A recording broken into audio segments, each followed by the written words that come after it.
ఏపీలో వైసీపీ ప్రభుత్వం ఇటీవల ప్రకటించింది మెగా డిఎస్సి కాదు దగా డిఎస్సి అని ఏపీ కాంగ్రెస్ అధ్యక్షురాలు వైఎస్ షర్మిల విమర్శించారు. ప్రజల పొలాలు స్థలాలను ప్రభుత్వం కబ్జా చేస్తుందని ఆమె ఆరోపించారు. గుంటూరు జిల్లా తెనాలి మండలం కొలకులలో పర్యటించిన షర్మిల ప్రజల సమస్యలను స్వయంగా అడిగి తెలుసుకున్నారు. అనంతరం షర్మిల మాట్లాడుతూ జగన్ ప్రభుత్వంపై తీవ్ర విమర్శలు చేశారు. సంక్షేమం పేరిట ఒక చేత్తో మట్టి చెంబు ఇచ్చి ఇంకో చేత్తో వెండి చెంబు తీసుకుంటున్నారని మండిపడ్డారు. ఇతర రాష్ట్రాలతో పోలిస్తే ఏపీలో మద్యం వల్ల చనిపోయేవారు ఎక్కువని ఆరోపించారు. పేదలకు 25 లక్షల ఇళ్లు కట్టిస్తానన్న జగన్ ఒక్క ఇల్లైనా కట్టారంటూ ప్రశ్నించారు.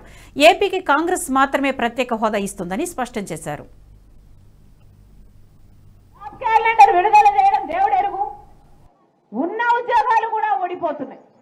మెగా డిఎస్సి అన్నారు. మెగా డిఎస్సి అంటే ఆ రోజు చంద్రబాబు గారు 7,000 ఉద్యోగాలు ఇస్తుంటే హేళన చేశాడు జగనన్న గారు. నేను వస్తే మెగా డిఎస్సి ఇస్తా, 25,000 ఉద్యోగాలు ఇస్తారు మెగా డిఎస్సిలో అన్నాడు జగనన్న గారు. ఒక్క ఉద్యోగం కూడా భర్తీ చేయలేదు. ఈ రోజుకి 30,000 టీచర్ ఉద్యోగాలు ఖాళీగా ఉన్నాయి. ఇప్పుడు ఎలక్షన్లు వస్తే ఇప్పుడు గుర్తొచ్చిందా? ఇది మెగా డిఎస్సి ఇవ్వాల్సిన వీళ్ళు ఇప్పుడు ఒక దగా డిఎస్సి ఇచ్చారు.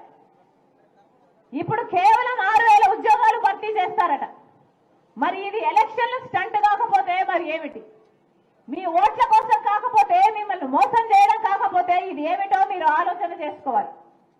ఒక పక్కేమో ఖర్చులు ఎక్కువైపోయాయి, ఒక పక్కేమో బిడ్డలకు ఉద్యోగాలు లేవు. పోనీ ప్రైవేట్ గా చేసుకుందాము అంటే పరిశ్రమలు లేవు. మనకు స్పెషల్ స్టేటస్ రాలేదు కాబట్టి పెద్ద పరిశ్రమలు రావు. పెద్ద పరిశ్రమలు రాకపోతే బిడ్డలకు ఉద్యోగాలు రావు.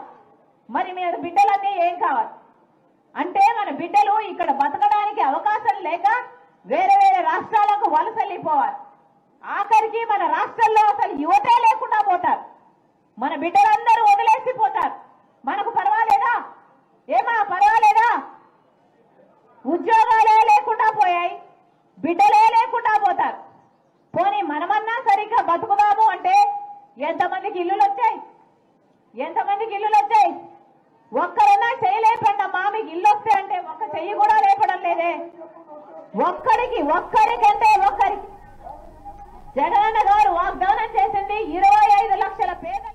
ఈ వీడియో మీకు నచ్చినట్టయితే లైక్ చేయండి, 10 మందికి షేర్ చేయండి. అలాగే కామెంట్ల రూపంలో మీ అభిప్రాయాలను మాతో పంచుకోండి. Nationalist hub group of channels ను సబ్స్క్రైబ్ చేసుకుని తెలుగునాట జాతీయవాద జర్నలిజాన్ని ప్రోత్సహించండి. ఈ వీడియో కింద ఉన్న బెల్ ఐకాన్ పై క్లిక్ చేయడం మర్చిపోవద్దు.